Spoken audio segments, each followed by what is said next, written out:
c'est toute une expérience au niveau logistique, mais c'est vraiment hyper enrichissant de voir les artistes justement du début du projet, de l'idéation, de voir à quel point ça les stimule, puis ça les met aussi dans une zone d'inconfort qui peut les déranger, mais qui génère aussi de la créativité.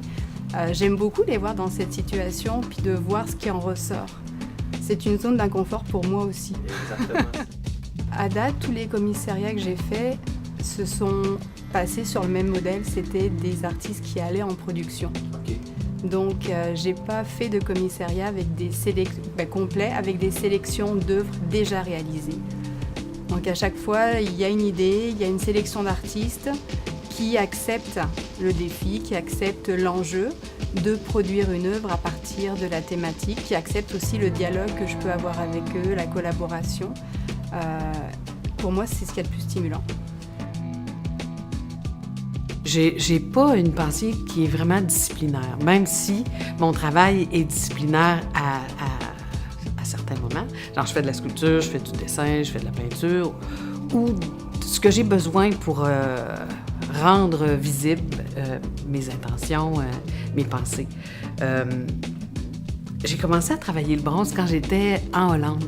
Il y avait un atelier coopératif.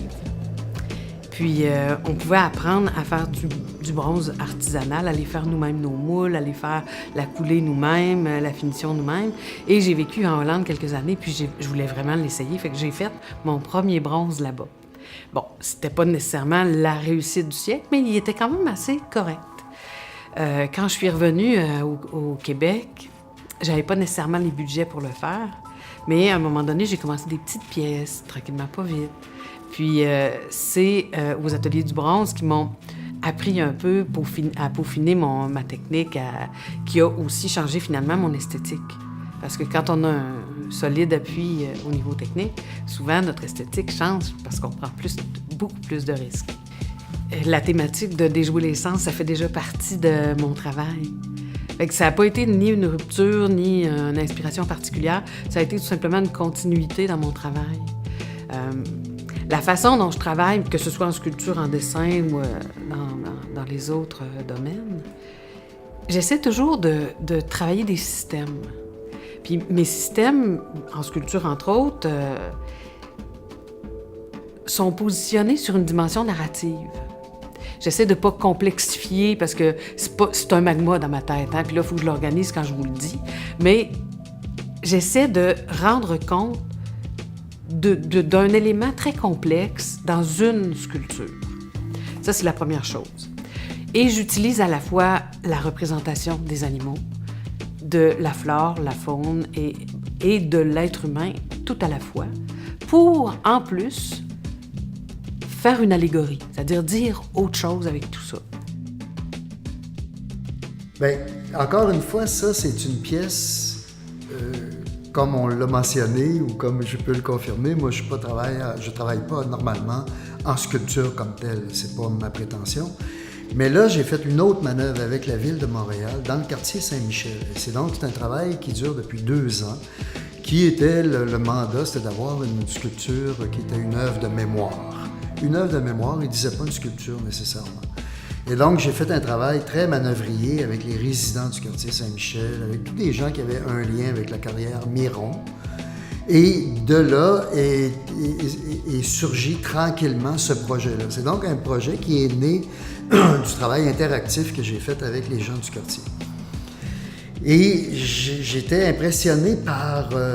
là-bas, c'est un centre de recyclage et il y a beaucoup de blocs de compression, des blocs de déchets qui sont compressés, des grosses machines qui sont envoyées, je ne sais pas trop où, en Chine, etc., sur la planète.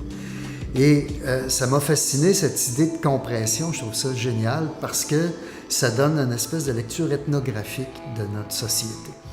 Et donc, j'ai fait la même chose, mais avec des tissus compressés. Donc, l'idée des tissus, c'est toujours la même chose. C'est le vêtement, le tissu qu'on jette, qu'on se promène, qui fait étalage aussi de, je trouve, toute une gamme sociale.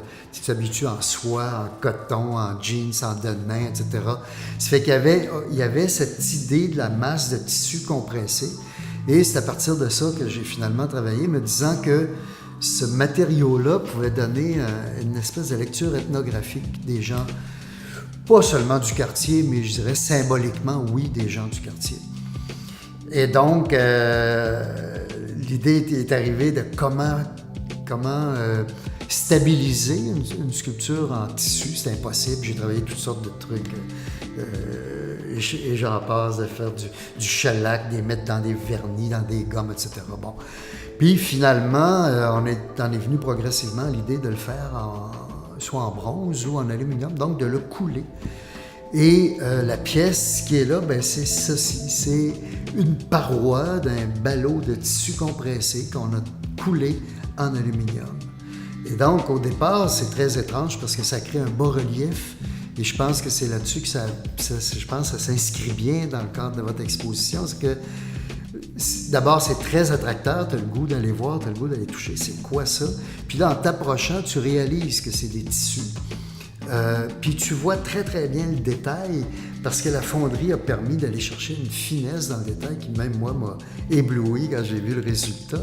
Si tu vois le bouton, tu vois le morceau de tissu, tu peux savoir si c'est de la soie, tu vois les ourlets, tu vois absolument tout.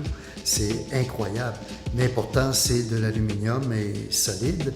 Quand on le lit par le titre aussi, par le moine dévêtu, on dit souvent que l'habit fait le moine. Ben, le moine dévêtu, c'est ça. C'est-à-dire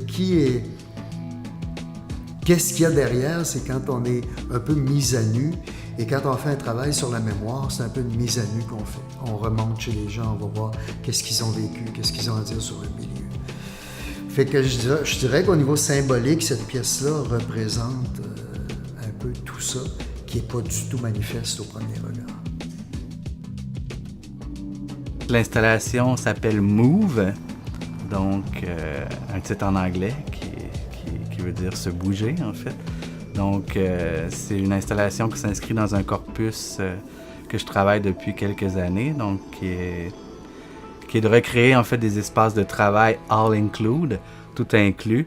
Donc en fait ces espaces de travail où ils essaient sournoisement de garder les employés le plus longtemps au travail en mettant une garderie, en mettant un bar, une cuisine. Ici, ce qui nous intéresse le plus, peut-être, c'est la salle de gym. Donc, vraiment pour garder l'employé le plus longtemps possible au travail. Donc, on est dans une société d'hyperproductivité, de dépassement, de performance. Donc, ici, la salle de gym... donc, finalement, on peut voir l'installation comme un détail de mon corpus, en fait. Donc, la salle de gym, on pense tout de suite à la chaussure. Donc, ici, moi, je vais utiliser la chaussure Stan Smith. Donc, qui est assez intéressant comme processus, comme objet, en fait. La Stan Smith a été créée au milieu des années 60 par, je me rappelle plus chez qui. Puis ce qui était particulier, en fait, c'est qu'ils ont fabriqué une protection contre le tendon d'Achille, donc le talon d'Achille, la fameuse étiquette verte derrière la chaussure. Donc c'est ça qui m'intéressait, en fait, cette espèce de chaussure de performance, mais qui protège aussi notre vulnérabilité, pardon. Donc du talon d'Achille, on connaît toute l'histoire d'Achille, donc où sa vulnérabilité était au niveau du talon parce que sa mère l'avait trempé dans un fleuve qui l'a rendu invulnérable en fait, mais il la tenait par le pied. Donc le pied n'a pas été trempé dans l'eau, donc ce qui a causé sa perte, en fait, sa chute. Donc moi, c'est ce qui m'intéresse en fait dans le travail, c'est pas nécessairement la performance ou cette obsession du corps, du succès, c'est plutôt les pertes de contrôle, l'impuissance, la vulnérabilité. Donc, un autre symbole qui peut illustrer ça, c'est le miroir. Donc, dans toute bonne salle de gym, il y a des miroirs partout pour pouvoir se regarder, voir notre évolution, voir notre corps. Donc, on va retrouver un miroir aussi dans l'installation. Déjouer des sens, ben, c'est vrai que On peut parler de l'illusion. Personne ne va savoir que c'est des chaussures en bronze, en fait, puisqu'elles auront été peinturées. Au départ, les chaussures étaient fabriquées pour accueillir du feu. Donc, dans chaque chaussure, une flamme. Là, ça a été un peu bloqué par, c'est logique, les petites contraintes techniques. Alors là, ça va être de la fumée, en fait, qui va sortir. Donc, il n'y a pas de fumée sans feu. Les attracteurs, c'est un parcours interactif conçu à partir de 36 sculptures de bronze. Donc, j'ai travaillé beaucoup ici en relation avec l'Atelier du bronze. J'ai travaillé des années sur ce projet avec les spécialistes ici. Donc, il y a 36 sculptures de bronze qui sont principalement implantées dans le jardin Saint-Roch, mais aussi face à l'église Saint-Roch, sur le parvis de l'église. Il y a 17 de ces sculptures qui sont interactives. Donc, j'ai travaillé avec un musicien professionnel à produire des nouvelles bandes son. Ces îlots, donc, sont répartis dans le jardin et jusque sur le parvis de l'église. Donc, ceux qu'on appelait les spectateurs deviennent vraiment des acteurs. Ils font partie de l'œuvre avec leur écoute, puis ils sont dans un son inouï, parce que non seulement l'œuvre a été créée en fonction de cela, mais il y a toute la sonorité urbaine qui nous entoure. Donc ici, à Victoriaville, vous êtes en mesure d'avoir une rencontre avec deux attracteurs. Ceux-là, je les appelle les apartés. J'habite une cédrière, mais auparavant, j'étais dans le Bas-Saint-Laurent et je cueillais le long du fleuve toutes sortes de bois flottés, dont certains sont calcinés. Donc, mon contact avec le bois, c'est pas seulement qu'avec une essence de bois, même si le cèdre est majeur. Mon contact avec le bois, il est aussi avec le fleuve. C'est-à-dire, le fleuve on dit, rejette des bois. J'aimerais mieux dire que le fleuve nous apporte des bois flottés